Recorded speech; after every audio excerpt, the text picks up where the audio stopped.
about to become the biggest brand in racing. Movie deals, infomercials, product endorsements. Ka-chow! You think you're famous now? We'll be rich beyond belief. Mr. Sterling, what is this about? Your legacy. Every time you lose, you damage yourself. I'm sorry. Your racing days are coming to an end.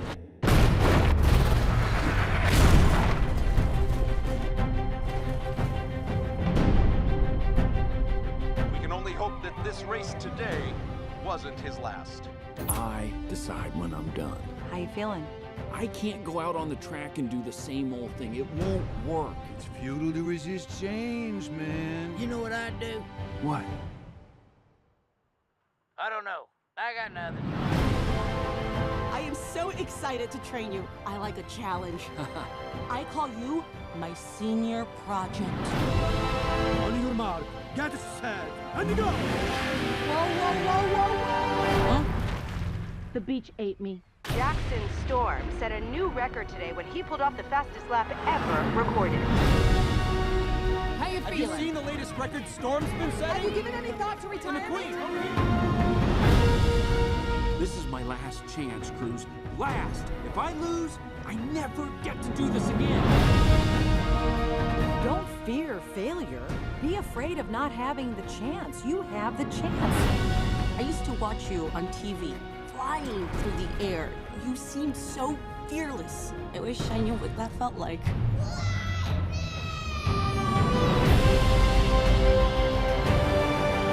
You'll never be as fast as Storm, but you can be smarter than him. The racing is the reward, not the stuff. Storm's chances of winning are 95.2%.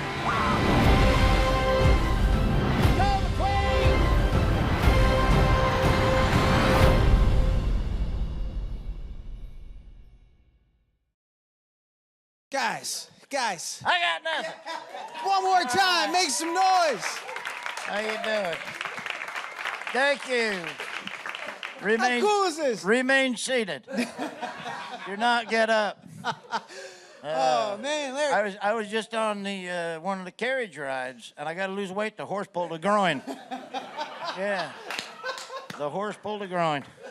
That's not good. That'll happen out here. You got to be careful with it. Yeah, right. Yeah, they're not accustomed to it. Normally, I don't get to New York unless it's Fashion Week, so this is pretty awesome. So, It's nice sporting the latest line, of course. I love the shirt. This is a Bob Mackie designed outfit. Yeah. That's a Carol Burnett reference. You got it, right? Pull the ear. All right. We're gonna. Larry, congratulations, man, on this film, on a sequel that is incredible, which is hard to do, mind you. Know. It's so awesome. I'm so excited for you. I got to see it. I loved it. How are you doing, man? You've been pretty busy running around doing all the different shows. Yeah, you know what? It's fun. You know, I'm a small town kid. I grew up in a town of 1,200 in southeast Nebraska on a pig farm, and then I moved to Florida when I was 15.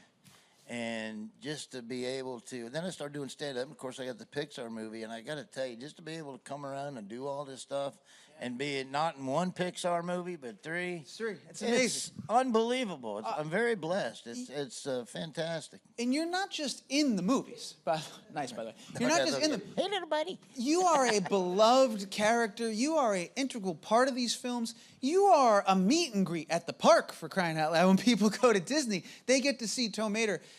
You guys just had the premiere over the weekend at the park, right? Yeah, we had the premiere at the park, and The whole family there? Yeah, I took my whole family, took my wife and my kids, and had a great time. It's Cars Land's unbelievable. I mean, you're like have you ever been to Cars Land? Anybody? Yeah. Oh, it's I mean, you're like in Radiator Springs. It's the coolest thing I've ever seen. And I mean, I don't know what else to say. I'm just blessed. I mean, when Mater comes around and Is that a starts weird moment? talking to people. Well, that's just it, right? When you hear your voice, or even for your kids, when they hear Dad's voice coming out of Mater or throughout the park, is that a weird moment for anybody? It used to be kind of strange. Now it's kind of neat. You know, my kids think it's cool. My kids think I'm cool as Mater until, you know, I make them do something they don't want to do. And then, you know, Like all what? of a sudden Mater sucks. You know what I mean? you know, clean up your room, take out your trash. You know, I was a cool dad till I made him do something. Mater's being mean today. Just maybe clean my room. I don't. Well, let me ask you a Pick up question. that garbage. I'm sick and tired of you.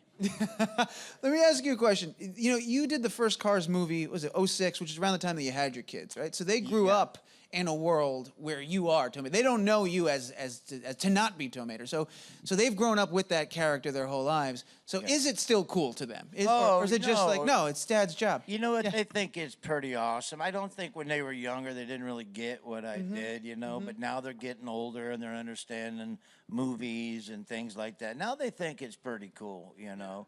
They're big Mater fans, you know. I will say though,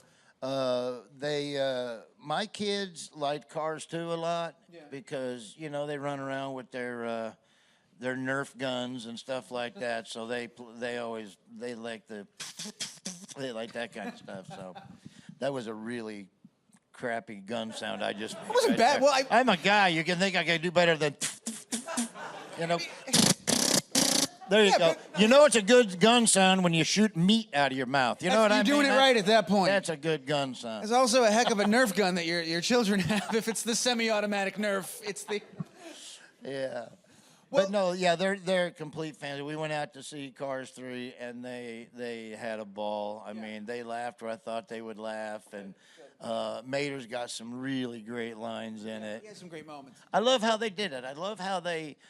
you know, because this is a more of a movie about mentoring. You know, Mater's getting older, and he got mentored by Doc Hudson, and so he's, you know, it's time for him.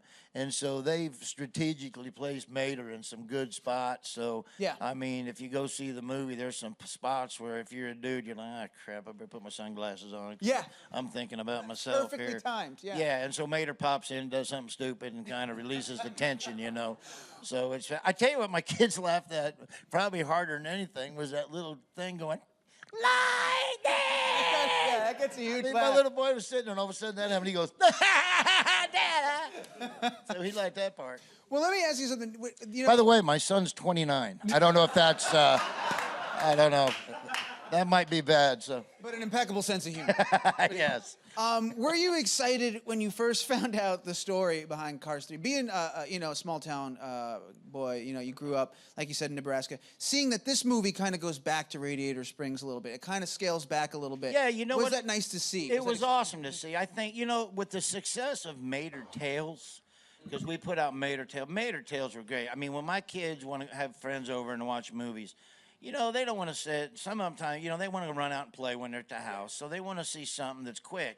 So then the kids will pop on Mater Tales because they're, you know, they're 4 minutes long, 3 minutes long.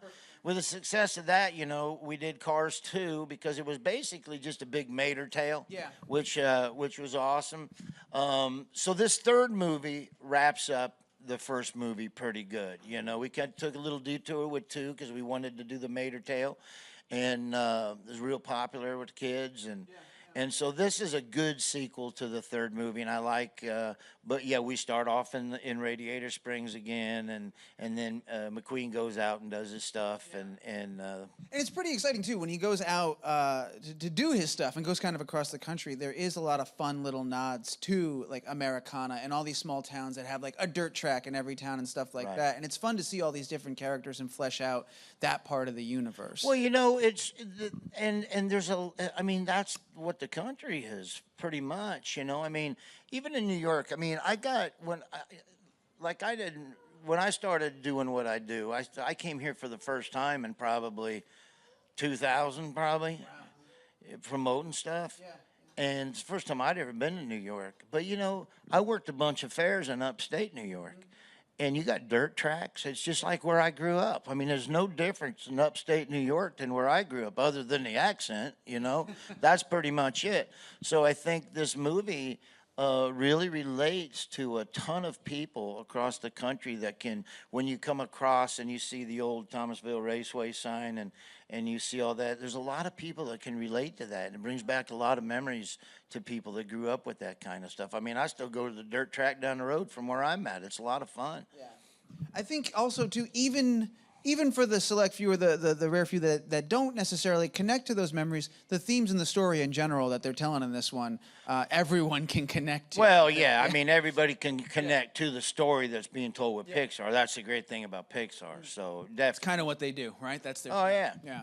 Well, let me ask, you brought up the Mater tales, and we'd mentioned earlier, too, that in the park, like literally anywhere this character has existed, we've been lucky enough that you've gone and done the voice for it. So we've always had that experience. As you do all these different things, as you do the movie, you do the short films, you do the park voice, the video game, anything, when you go into the booth to lay down the tracks, are you bringing any kind of different set of tools, or are you just going in and just doing your thing and turning it on? You know, first of all, I put on 400 pounds to do this character, all right, because I'm a method actor. I want to get into it. And I think that's that the critics blow that off, but I think that they should know that I'm the only character. I'm the only actor that puts on weight to do voiceovers, all right? I mean, that's insanely good. That's your level of commitment. That's the right. tool set right That's there. exactly right. But no, you know, the voice isn't really different from my stage voice. Yeah. You know, when I'm normal around the house, I don't really have much of an accent. I grew up most of my life in Florida, went to college in Georgia, so I can pop in and out of that accent anytime because all my buddies, you know, a bunch of crackers. And so, you know, so I can go in and out of it anytime. So when I do my stage show, I do it like that. I find it fun. It's funny for me, and you know, so it's not really that different from the voice. I remember when I first did it, I got hired because of my voice. Yeah, of course. And so when I went out there, I was really nervous, and I'm like, it's Pixar, and I'm like, oh my gosh, how cool is this? There's John Lasseter, and he's telling me about the scene, and in my head, I want to do a good job. And so I told him, I said, well, should I do this kind of like, do you want it more like, he goes, no, you, be you. I want you to be you. What I heard on your CD, that's what I want. So I just went, my first line was, and I went just like this. I went, all right, well, my name is Mater, like tomato without the tuh. And he, right? And yeah, and he goes, and he starts laughing. And he goes, that's it. And I'm in my head, I'm going, holy crap, I didn't even do anything. What did I do? And so from then on, it was really fun. And he let me, I asked him as I got going, I said, you know, I don't think I would say that way. Yeah. Can I say it a little different? And he said, no, you do what you do. If you think of something funnier than what's written there, you do it as long as it pertains to what we're talking about. Yeah. And man, he's the best. He gave me free rein, and I love working like that, you know. That's pretty awesome. I was going to ask, because of the nature of how they animate and how the machines work and how fast everything can go, do they give you the wiggle room to do an ad-lib here and there and really color the character and make it? Yeah, they totally do, and that's the cool thing about Pixar. I mean, they really want the person doing the voice to do what they do. And so it makes you feel so comfortable and makes you feel funnier. You feel like you could, instead of throwing something out and they going, well, why don't we just stick to the script? You know, they won't do that. They want you to do that. I got a really funny story about the voice that I use. It's no different than my stage voice from what John hired me by. And I remember I went on a release of the Fantasy Cruise, the Disney Cruise, the Fantasy. And I did a show in the showroom. And John says to me, he goes, hey, you know what'd be fun? Go to where the captain is and take the microphone and make a ship's announcement. It's going to go everywhere. And as Mater, tell everybody thanks for coming on the cruise and the whole thing. And then when you're done with Mater, have Mater introduce Larry the Cable Guy, and then you tell everybody thanks for coming to your show. And I'm a little puzzled at first. And I don't think that John was really thinking when he said it. And when I got done, him and I were just laughing so hard. But this is exactly how the announcement went on the ship. Hey, everybody, this is Mater, like tomato without the tuh. Boy, I tell you what, I'm happier than a tornado in the trailer park that you come on the Fantasy Cruise and shoot, if you ever get to Radiator Springs, daggum, we'll do some backward driving. All right, well, don't forget, you and me, we's best friends. Now, here's my buddy Larry the Cable Guy to say something to you. Hey, everybody, this is Larry the Cable Guy. It's the exact same voice. This is amazing. Oh.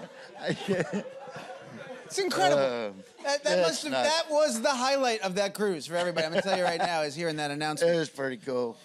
You know, all right, so they let you ad-lib in the booth. Do they ever bring to you, do you like storyboards or any rough animatics for you to get a sense of the character, especially in the beginning? Because I noticed Mater's animation is a little more, he's almost like the old Disney dogs, like in the way he kind of hops around. He's got this energy about him. It's great. And I wonder if you got a chance to see that early on to know, all right, this guy, I know exactly how I could maybe make him different. And then you're like, well, I'm just going to do the They Larry didn't voice. have him all the way sketched out. They gave me some things, just the drawings of what he's going to look like. And so that's what we did. And I just went on drawings of what they had. And then by the time I got up there, they had a couple of completed drawings of what Mater's going to look like. But, you know, the original name of Mater wasn't Mater. When I first got the part, the original name was Zeb. When I got offered the part. And then John went to Charlotte Motor Speedway, and he met a guy in the infield. They called him the king of the infield. And his nickname was Mater. And so John wrote that guy. He liked the guy, and he said, hey, I'm going to put you in my... this is how I remember hearing the story, that he wanted to do a little tribute to say hi to him because he got along, because they hung out together to race. And so he named his tow truck after him. He named him Mater, after the guy who said... And I think he actually came up to him and said, what's your name again? And I think the guy said, Mater, like tomato, without the tuh. And so that line was for that guy. So John's really awesome. You know, this was his baby. He loved cars, and he's always wanted something like this. And so it's just fun for him because he gets to put things that he, on Route 66 that he liked, and people that he met. And it's fun for him to put them in the movie. Yeah, you can see all those little, I mean, that's Pixar at its finest, but a lot of that is John's voice from the past movies, putting those little details in. And the latest director, Brian, I think he did an incredible job carrying that voice over. You know what? He did a real good job. I mean, I don't know how these guys do it. You know, I'm good at writing jokes. I can write one-liners and stuff like that. But man, try to write a third movie for a franchise deal and make it interesting and original, I mean, that's got to be tough. And he did a really good job. I mean, I was really, when I saw it, I wasn't sure what it was going to be like. I remembered my lines, not all of them, but I remembered some of what I did, you know.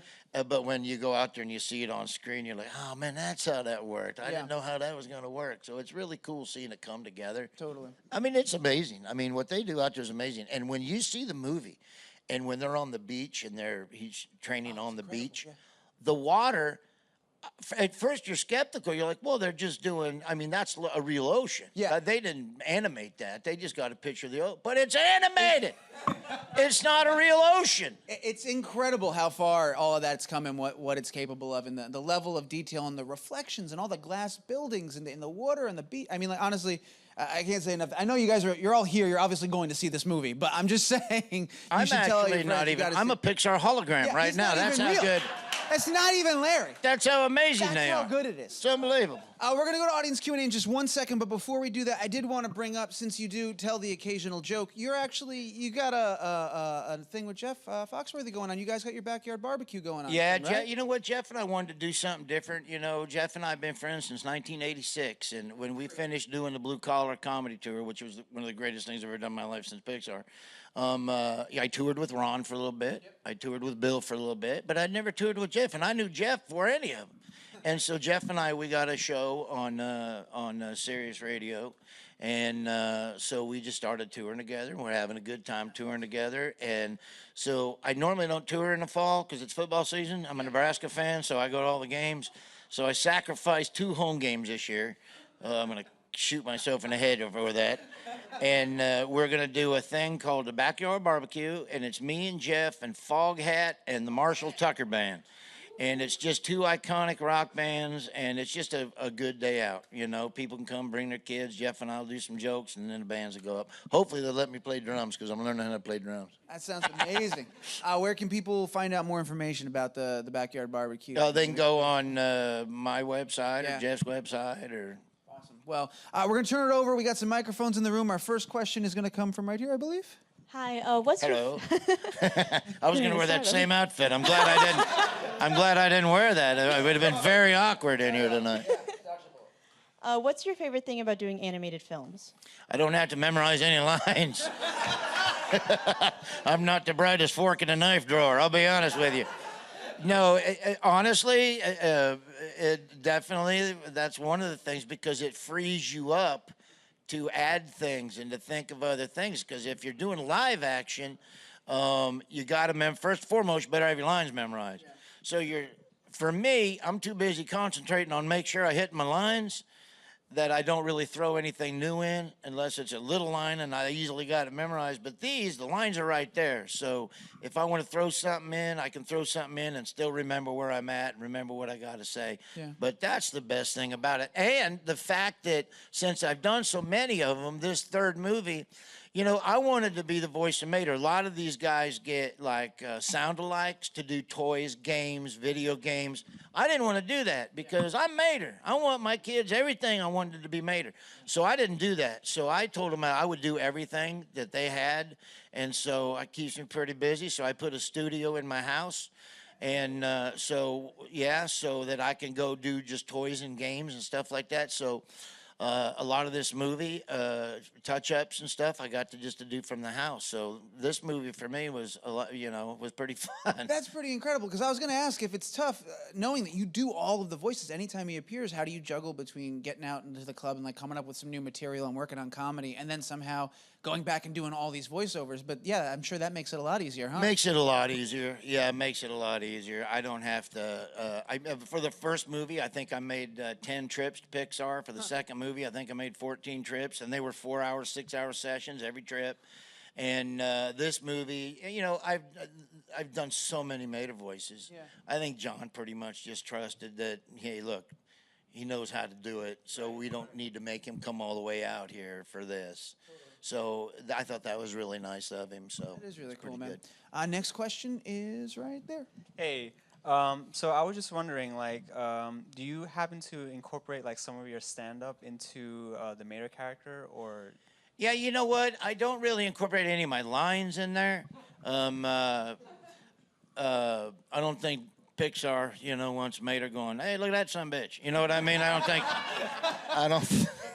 think that would be. For Cars 4. Cars 4. Yeah, I don't think that would be good for the children. But you know what? They did let me use some things. They wanted me to put my get her done in there because I've been saying it forever. So Mater says that a lot. But as far as just, and that's funny. I don't care who you are. Like every now and then, and I mean, especially in Mater Tales, somebody have to go, oh, that's funny. I don't care who you are right there. So, those are always funny lines that they let me do. So. You're one of the few people ever that has created a catchphrase that will outlast, well, all of us. Like, Get Her Done's going to be around till the end of time. Is there ever a party that's, like, not tired of hearing it? Is there, like, a tiniest bit of regret that you hear it all the time? Because I imagine people come up to you on the street and just yell, Get Her Done at you all the time. You know what? I like people, and I love what I do. And so it does not matter to me at all. It's like some of these people, I don't get how, like, and I'm not picking on anybody. I like everybody. But, for instance, remember when Jimmy Walker was on his show and he was like, Dynamite? Well, to the lay person, you like him because he used to say that. And so when you go, come on, give me one, well, he doesn't do it anymore. So it's not, I don't do that anymore. And it's like, well, doggone, man, I watched it ever since I was a kid. I can't get one Dynamite out of you. You know what I mean? Yeah. And I don't see why that's a bad thing. I mean, because somebody sees you. To them, it's kind of cool. It's like when you saw Don Rickles. If you saw Rickles, you wanted him to pick on you because that's what he does. And you felt awesome after he called you an idiot. You know what I mean? Did you ever meet Rickles? I did. I never met Rickles, but he was a fan because a buddy of mine, Bob Rossi, down at the theater down in Clearwater, Florida, the Ruth Eckerd Hall. Yeah. He said he was walking my picture one time, and he said, hey, Bobby, this guy, he's really funny. This guy's great. He's got good timing. I like his jokes. That's awesome. And so Bobby called me and told me that. And I go, dude, if he's ever there, you got to let me talk to him. So one day I'm just sitting around after a show on my bus, and my phone rang. It was Bob Ross. He goes, hey, hold on. Rickles wants to talk to you.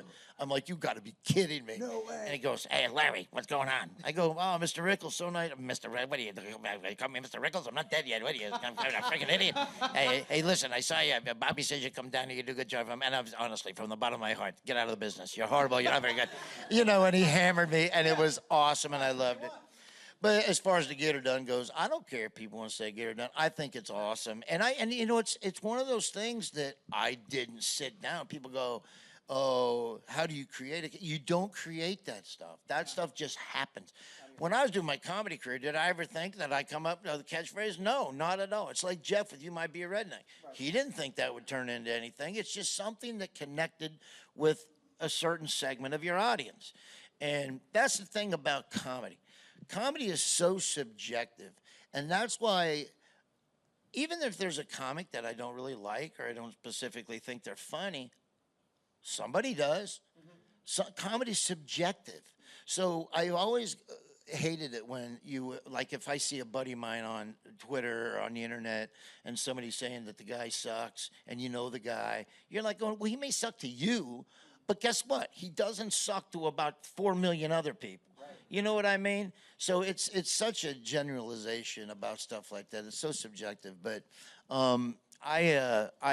so when you come up with catchphrases, it's just organic. I mean, it just happens, you know. I never thought Get Her Done would be popular. It was just something I said, you know, and next thing you know, boom, everybody's saying Everywhere. it. Yeah. So it's crazy. Like, that's funny. I don't care who you are. Yeah. It was another one, yeah. It was something funny I did after a joke, and I only did it because my dad's a preacher, and my brother was sitting in the front row, and I knew my dad would have disliked the joke if he heard it, and my brother was laughing, and I went, I don't care who you are, that's funny right there. You know, and I did that for my brother. It hit, and then it's just stuff like that. It's crazy. It's just all organic. For sure. I think we have time for one more question. And Sorry, I get to babbling sometimes. And did you sent me a tweet, didn't you? You said you wanted your picture with me? See, I picked you out. All right. Yeah, that was you, right? Yeah. Hey, Larry. And your plaid shirt. You take the sleeves off that, you got a shirt. What the heck? Yeah. Hey, Larry. So. Get her done. Get her done. That's right. So, you're gonna have to jump in, man. It's not gonna happen unless you make it happen. I'll tell you right now.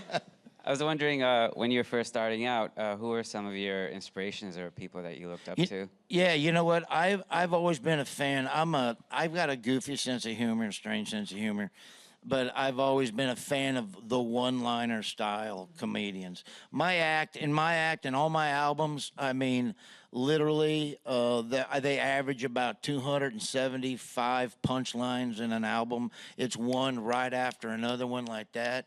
And so I was always a fan of Rickles, Milton Berle, Henny Youngman, Phyllis Diller, the Dean Martin roasts. I loved Monty Python's Flying Circus. I loved Hee Haw. I loved all that kind of humor. And I guess the more modern guys, obviously, Steve Martin was so bizarre. I loved it, you know. And in today's world, if Steve Martin was started out, everybody call him a hack and blow him off. Yeah. You know, because he had a feather, an arrow through his head, a rubber duck, you know. And then I loved Howie Mandel on Make Me Laugh. Oh, you know, Howie Mandel on Make Me Laugh was just a riot. So those are the guys. That's the kind of humor that I styled what I do after. And I'll be honest, there's not a lot of us left anymore. I remember after my Christmas special, Jeffrey Ross and he was on my Christmas special, and we were sitting out in the lobby talking, and there's not a lot of us one-liner comics left anymore. And so it's actually like what Jeffrey Ross does is the roast master and the one-liners. Right. He's a genius at it. And there's not a lot of us that do one-liners. I can count on maybe one hand how many people do it.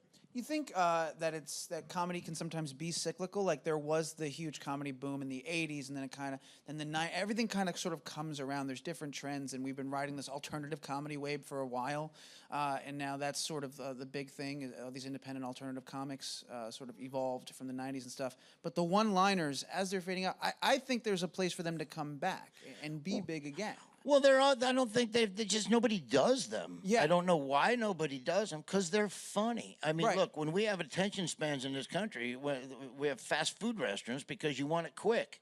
And so when I go to a comedy show, if I got to wait 4 minutes for a punchline, it's not worth it to me. If I watch a TV show and they call it a comedy and you got 3 jokes, and you laugh 3 times because it takes an hour to set up the joke, I don't find that to be really a funny comedy. But if I sit down and watch a comedy show and it says it's a comedy show and it's boom, boom, boom, boom, boom, and you're laughing throughout that's funny to me. Yeah.